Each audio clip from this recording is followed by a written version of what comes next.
Prosim, daj pogled ta kanjon med mojimi nogami pa med sedežem.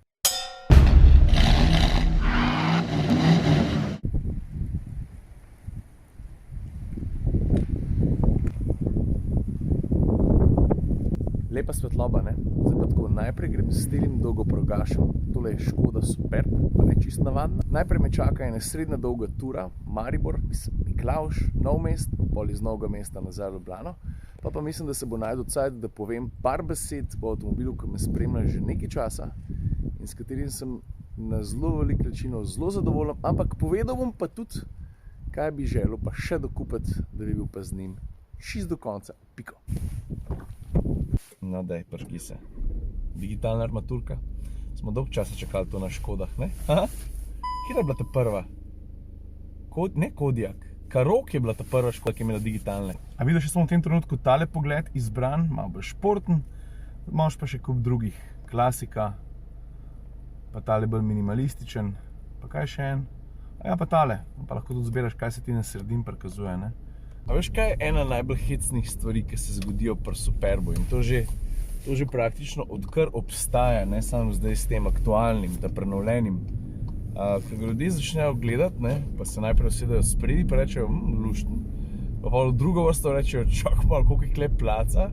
Pa za piko na i pokažeš še kufer. Takrat so pa dokončno sam.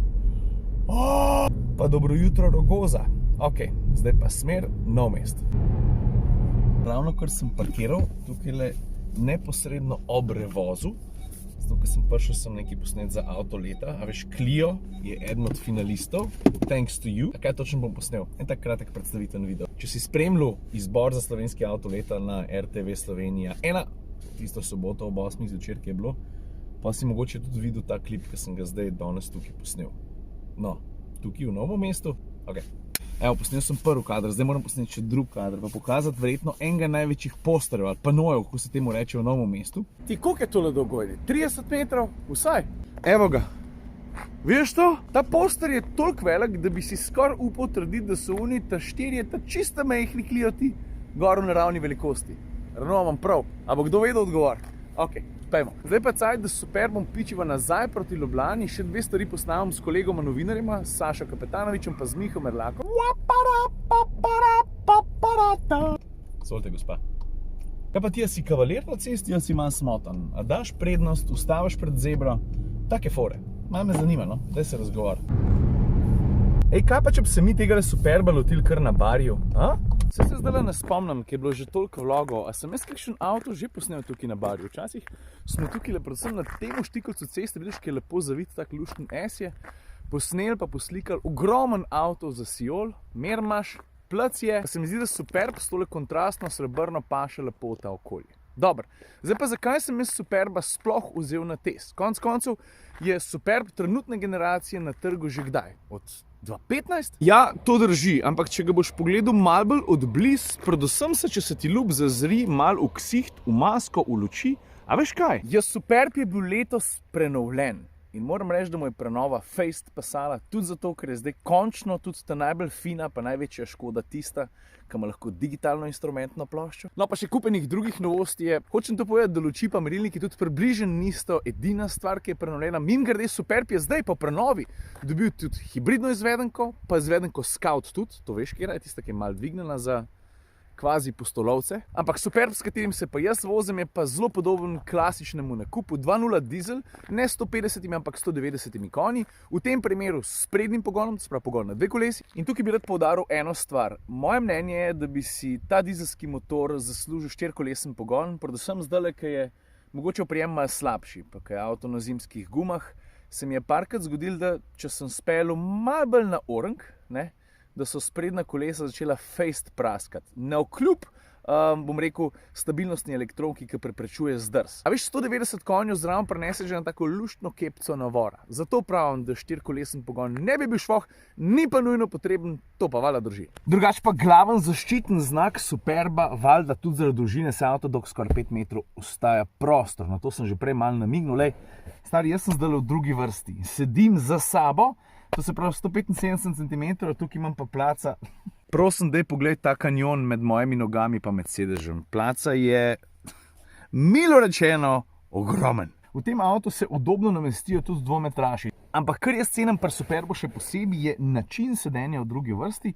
Tale kot oziroma naslon za hrbet je razmeroma položen in to mi je všeč. To pomeni, da bi se s tem avtom z lahkoto upal na tudi kakšno gromozansko dolgo pot. Tole, recimo, zavesce, tudi pomaga. Pa še en tak lušten trik bi ti pokazal, ni to edini avto, ki ga ima, ampak je pa fino, le to. A veš, kaj je fajn? Kot potnik druge vrste imaš ti tudi možnost prilagajanja sopotniškega sedeža oziroma oddaljenosti le tega od druge vrste. Pazi, to pa s tem dvema tipkama tukaj. Lahko rihtaš oddaljenost, pa seveda tudi naklon zica. Kar se pa kufra tiče, ne. No evo, poglej, takole v praksi izgleda 660 litrov, zignoriraj kramo, kaj imam tukaj. Dajmo se osredotočiti na moj skate, ne zaradi skata samega, ampak na to, kako sem omejil njegovo premikanje po kufru. Vidiš to? Se mi zdi, da sem v enem od vlogov to že omenil, ampak dejansko gre za pripomoček, ki je zelo preprost, ampak pomaga lahko pa ful. Vidiš, gre za takle plastičen pripomoček, ki ima spodaj mačka, ki se potem prepopa na dno kufra in s tem lahko omejiš gibanje stvari oziroma predmetov po kufru. Pač ena od mnogih Simply Clever for, ki jih Škode ponujajo in tam je še posebej pri srcu, ki mi je dvakrat res prav prišla. Pa 3 prste sem pokazal. Pa če smo že pri ljubkih, mehkih dodatkih, poglej, mini koš za smeti, tukaj v predalu, ko ga seveda lahko odstraniš. Gre pa za to, da samo vrečko nastaviš. Vidiš, tak lušten nastavek, zelo praktičen. Drugače pa nasplošno, ambient, občutek tukaj v kabini je, tako bom rekel, Superb je največja, najbolj prestižna Škoda. Vse skupaj tukaj noter je odlično sestavljeno, ergonomija štima, pravzaprav vse štima. Je pa res, da v sami zasnovi ostaja preprosta, uporabna, preprosta, pa z dobrimi materiali. En tak middle ground se mi zdi, da tolče.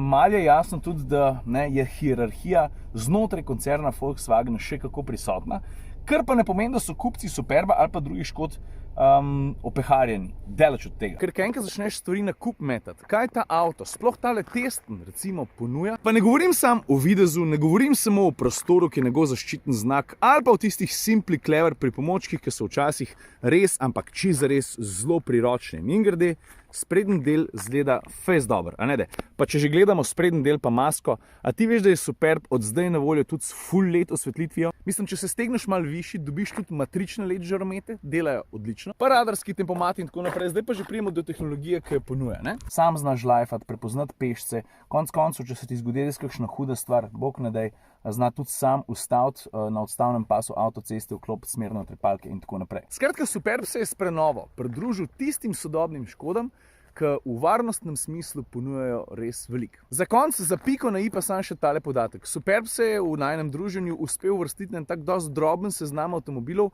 o katerih bi, če bi si kupoval nov avto, bil pripravljen razmisliti. Všeč mi je zaradi vozne dinamike, ki je zelo zrelaksirana, nič športna, ampak fina, tudi prilagodljiv podvozjema, s katerim lahko uravnavaš, prilagajaš trdoto vzmetenja, super dela, DCC se imenuje, pa tudi generalno gledano mi je všeč. Ne samo zaradi prostora, tak celostno se mi zdi dosti zaokrožen paket. Če hočeš veliko opreme, boš zato tudi nekaj plačal. Konkretno tale testno avto stane, mislim, da 41 jurjev, ampak tudi s 35 se da že super čez prideti. Ne z vsem, kar bi si želel, ampak z večino stvari, to pa ja, je rekel. Kje si, Mikič?